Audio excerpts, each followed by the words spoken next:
Rheumatoid arthritis is a chronic systemic autoimmune disease affecting millions, characterized by persistent pain and stiffness and progressive joint destruction, particularly in the hands and feet, leading to crippling deformities. What can we do to prevent it and to treat it? In a famous 13-month-long randomized controlled trial of plant-based diets for rheumatoid arthritis, patients were put on a vegan diet for 3.5 months, and then switched to an egg-free lacto-vegetarian diet for the remainder of the study. Compared to the control group that didn't change their diet at all, the plant-based group had a significant improvement in morning stiffness within the first month, cutting the number of hours they suffered from joint stiffness in half. Pain dropped from 5 out of 10 down to less than 3 out of 10, a drop in disability. They reported subjectively feeling better, significant improvements in their grip strength in their hands, fewer tender joints, less tenderness per joint, less swelling, with the added benefit of losing about 13 pounds and keeping most of that weight off throughout the year. They also had a drop in inflammatory markers in their blood, SED rate, C-reactive protein, white count. The question is why? What does diet have to do with inflammatory joint disease? Well, rheumatoid arthritis is an autoimmune disease in which your body attacks the lining of your own joints. Why would it do that? Well, there's a different autoimmune disease called rheumatic fever, in which your body attacks your own heart. Again, why would it do that? Well, it appears to be a matter of friendly fire. Rheumatic fever is caused by strep throat, which is caused by a bacteria that has a protein that looks an awful lot like a protein in our heart. So when our immune system attacks the strep bacteria, it also attacks our heart valves, triggering an autoimmune attack by molecular mimicry. The protein on the strep bacteria is mimicking a protein in our heart, so our body gets confused and attacks both. That's why it's critical to treat strep throat early to prevent our heart from getting caught in the crossfire. So researchers thought maybe rheumatoid arthritis might be triggered by an infection as well.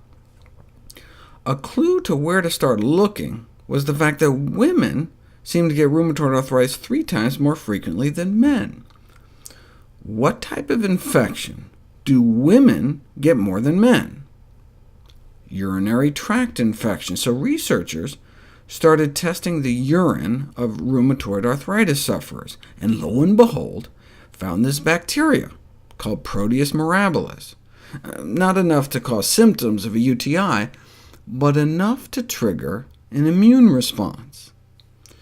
And indeed, there's a molecule in that bacteria that looks an awful lot like one of our own molecules in our joints.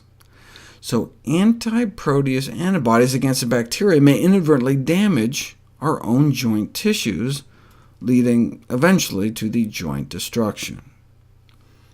Therefore, therapeutic interventions aimed at the removal of this bacteria from the bodies of patients with consequent reduction of antibodies against the organism should lead to a decrease in inflammation. Well, as we saw before, urinary tract infections originate from the fecal flora. The bugs crawl up from the rectum into the bladder. And so how might one change the bugs in one's colon? By changing our diet.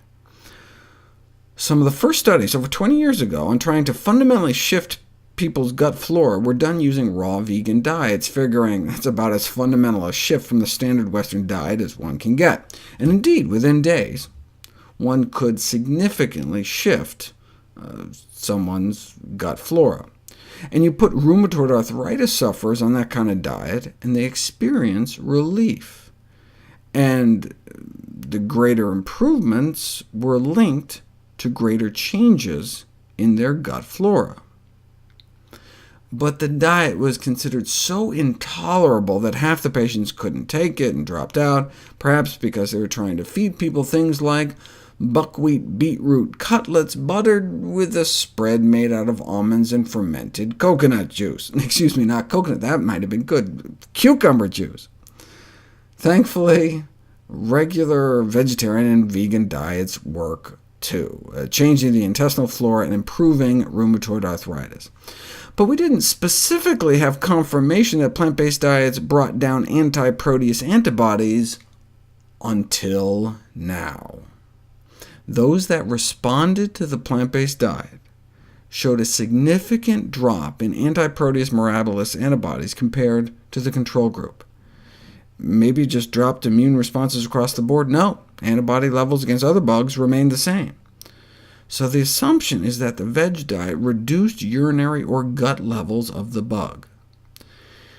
A shift from an omnivorous to a vegetarian diet has profound influence on the composition of our urine. For example, higher levels of lignans in the urine of those eating vegetarian.